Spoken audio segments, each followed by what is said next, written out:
this is Lee Forrester with another episode of Metal on Metal. Today I'll be taking a look at a game that's new, up for pre-order right now as of the making of this video. A new entry into the Standard Combat Series line by Multiman Publishing the Gamers, Iron Curtain. As the name may indicate, and those of you looking at the counters here, this is not a World War II game, this is also not a World War I game. This game covers potential conflicts between NATO and the Warsaw Pact, and of course from 1945 up to 1989. Even though in 1945 it wasn't the Warsaw Pact yet, we know that. Essentially, the Soviets and their allies against the Western allies. We have a special design team here. Carl Fung is the chief designer. You know him for all his research work, the excellent work he does for the Gamers Multiman Publishing, and as developer Dean Essick, who brings his design chops to this for a very special game with some really cool additions or modifications of the Standard Combat Series you're going to enjoy. So what is Iron Curtain? It's a one-map game. As I mentioned, it covers potential conflicts between 1945 and 1989 at a number of set points that I'll talk about. Here I'm going to look at the forces that are involved in general. In these, of course, it spans a period of time, so the forces change, the order of battle changes through time. We'll take a look at the special rules. Those of you who have played Standard Combat Series games know that each game has its own hook. It has its special additions to the rules that make it unique and give it sort of special flavor. We'll be looking at that here too. I'll briefly go over the scenarios that are involved in this game and give you my thoughts. And just as a full disclosure, I was a playtester on the 1945 scenarios of this particularly. As I said, one map, 5 miles to the hex. You'll take a look here at the terrain effects chart. It's fairly straightforward. Nothing too complicated here. The one thing to point out is that movement costs are low. Even rough is only 2. The heavy stuff is the mountains you'll find down in the south, in Bavaria and in Austria, and that region, northern Italy. For those who remember overrunning rules in Standard Combat Series, you can overrun a hex that costs 2 movement points or less. There are no hexes that are prohibited from overrun, so you're going to see overrun everywhere in this game.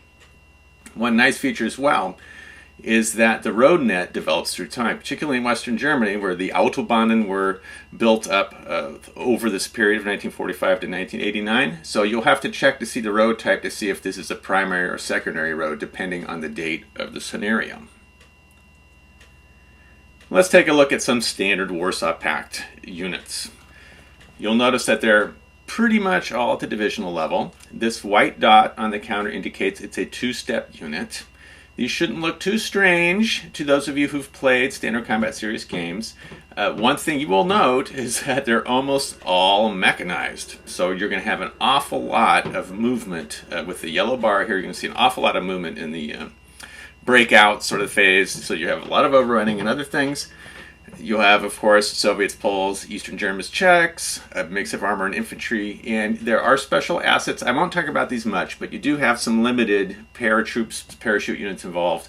And in later games, you'll find also that you have this air mobile, so you've got some helicopter-borne troops too, which play a small but important role in some of these games. The NATO forces are more at the brigade level. And this is going to mean that they can spread out a bit more. They're more one-step units. If you look through these randomly assorted units, you have some 2-step units, but you also have a lot of one-step units. And this, when I talk about combat, you'll see this is important because stacking matters a lot in this game. The fact is that the Soviets have a bit more power per unit in general, and this will have some tactical ramifications throughout. So what am I going to talk about now? Some of the special features that this game has. The war run-up, that is sort of a sub-game that happens before the start of every scenario. I'm going to talk about the air war, the air combat system, which is a lot of fun and adds a unique aspect to this game. The combat system itself is not a standard combat series, if I could say the word standard twice. It's not a normal SCS CRT, combat results table, except in the 1945 scenario. The 1945 scenario is a lot like standard SCS games, but the ones after that, with more modern units, more modern warfare and doctrine, have a different combat results table that I'll explain.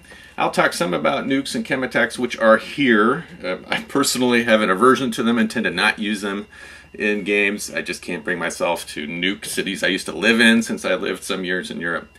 but that's just me. I'll look briefly at special forces, not much, and emphasize again the role of mobility in this game. There's a lot of moving around. A word to the wise, if you're going to play this game, be ready to attack, because that's where you will win. The run-up, how does this work? Every scenario lasts 10 turns, and each turn is 3 days, so it's about a month, after which it's assumed that the forces will come to their senses, both sides, and come to some sort of agreement to stop the conflict. And before the shooting war starts, there is maneuvering, bringing in reserves, and this happens during the sort of pre-war run-up phase of the game. During this phase of the game, you have turns normally. Your turn is very limited to simply moving and bringing in reinforcements afterwards. When you move a stack normally, then you roll a die. On a roll of 1, you're done, and play goes to the other player. Passes to the other player. What that means is you don't really know how many chances you're going to get to maneuver before the war breaks out. So suppose you've taken 1 turn, you've moved 3 or 4 stacks, play passes to your opponent, 3 or 4 stacks, then you make a roll after each turn on the tension track here. And the tension track advances from 0 all the way to war outbreak. Here is the range you need to advance the track. So this is another source of randomness. Not only do you not know how many units you get to move every time, it could be anywhere from 1 to sometimes, I've seen 20. You also don't know how many of these rounds you're going to get before the shooting war starts. So this is interesting in that every scenario will begin differently. And also you can try different approaches as you play this game to run-ups. Do you want to move mainly the north? Do you want to bring in reinforcements from the south? As part of the run-up, you can also bring in to full strength some units that are only partially deployed. They'll be flipped over with 1 step loss already. So you can do that with a stack instead of moving in. So I like this. It makes each game different and gives you another way to try to figure out what's my strategy going to be in this game and how am I going to approach it with the run-up part of the game. The air war also is interesting. So here I've got 2 boxes that show the Warsaw Pact and the NATO units in a 1975 scenario at the beginning. And there are basically two types of units. You have superiority and you have strike units.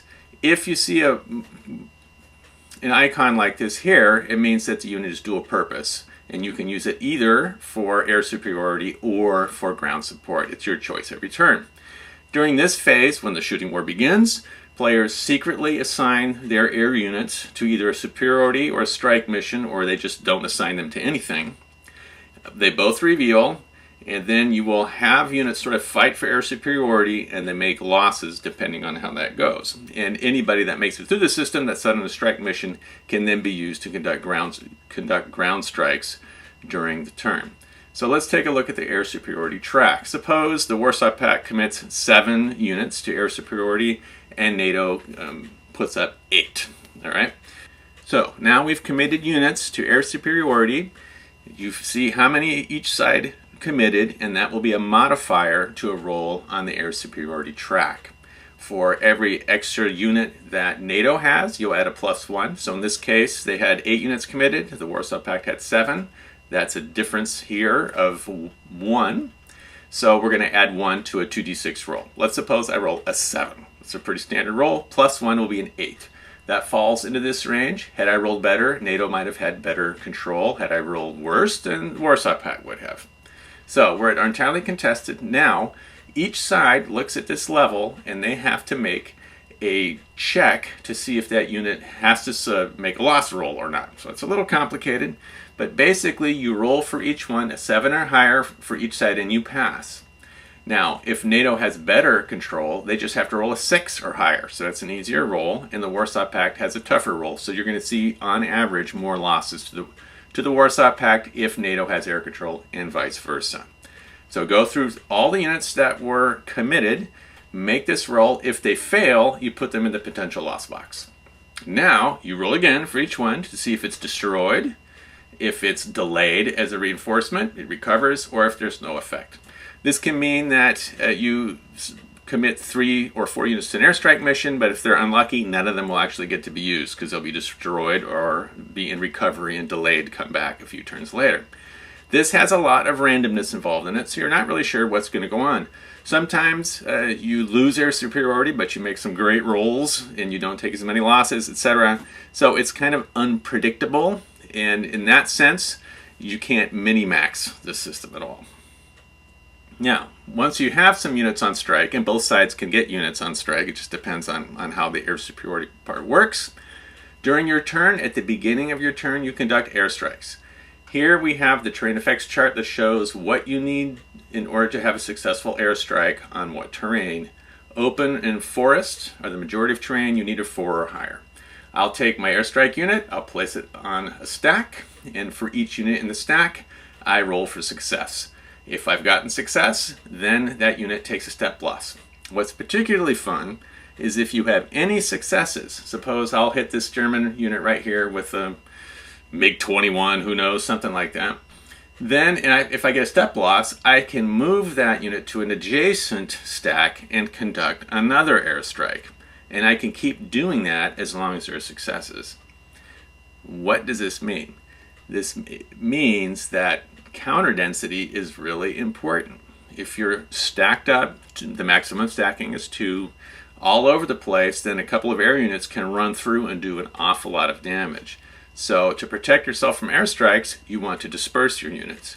But to develop combat power, you want to bring your units together and concentrate them. So that is a huge trade-off in this game, is what to do with combat power. Do I disperse it to protect it from airstrikes, or do I concentrate it in order to do the most damage? And that's something that I will leave you to order this game and play with to see how you can do best at that sort of dance between those two important factors.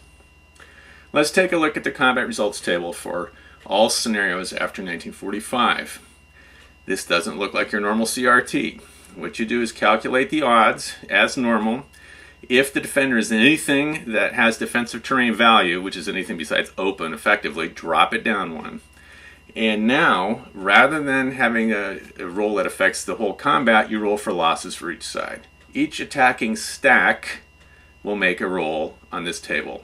If the roll falls within the range indicated, that stack, the top unit of that stack, takes a step loss.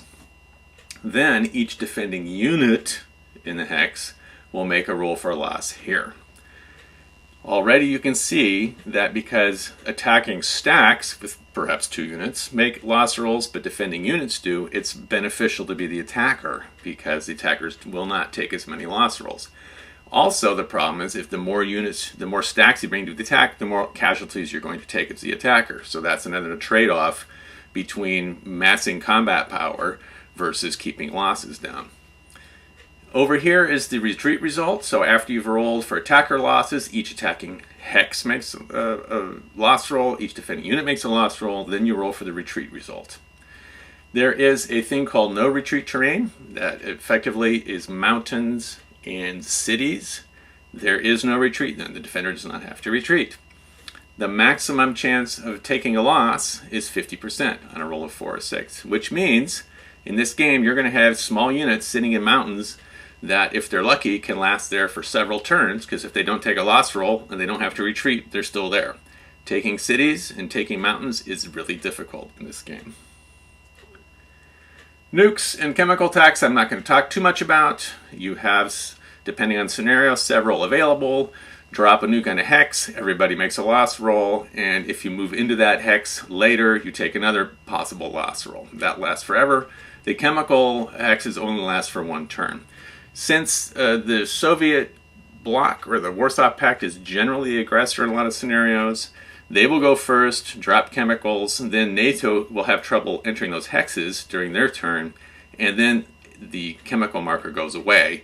So there's a built-in bias towards the Warsaw Pact having better use of chemical weapons, not only in the actual step losses, but also in the fact that they interdict NATO movement, but NATO chemical weapons don't really interdict Soviet or Warsaw Pact movement.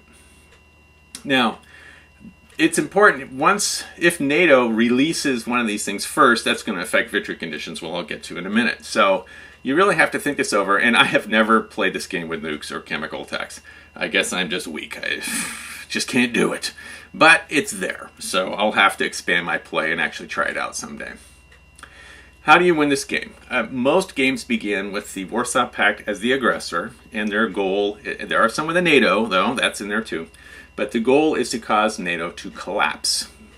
In order to cause NATO to collapse, you must first take Berlin. It's a precondition to making collapse rolls, and then you have 5 different things that will actually cause a collapse roll to happen. There's controlling the northern sea lanes, which is controlling some areas in Denmark and a lot of the ports on the English Channel, taking 3 important cities in the German Ruhrgebiet, I think Düsseldorf and a couple others that are in their built-up area, getting units across the Rhine. I think you have to have 3 units across the Rhine. And then also if NATO releases nukes or chemical weapons and the Soviet bloc, the Warsaw Pact, does not respond in kind, that gives you another possibility of NATO collapse. Count up these things, whatever's in effect. So if the Warsaw Pact has taken control of the sea lanes and that's it, they have 1.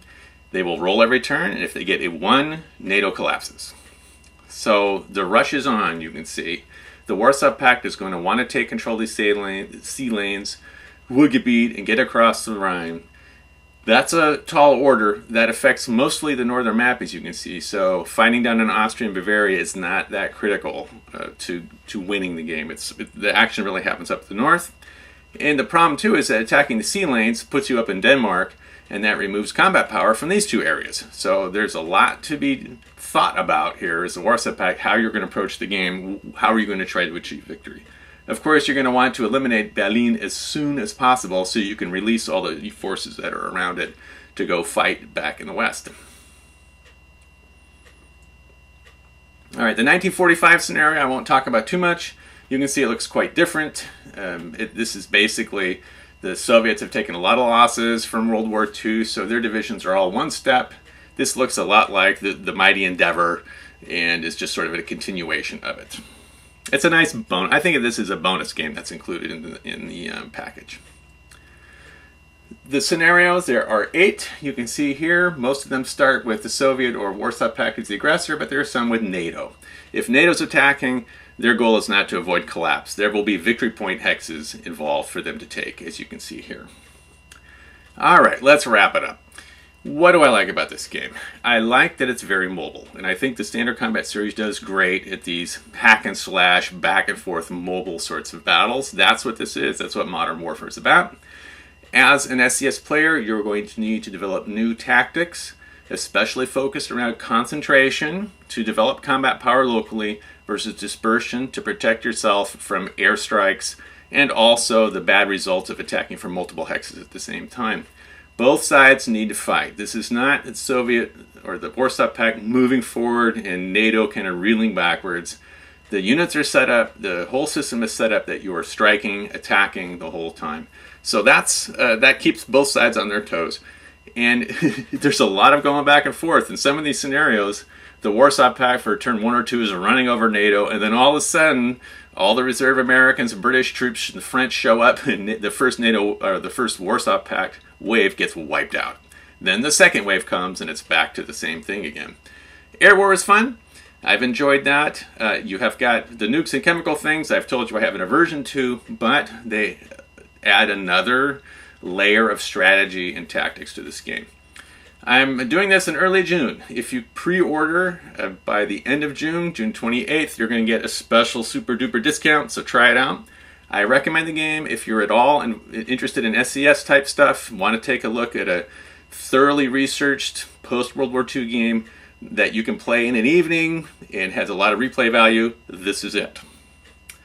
I hope that's helped you out some, and my next plan for my next video is a one-turn replay where I'm going to go through some of these concepts and you can see how it actually works in playing through one turn.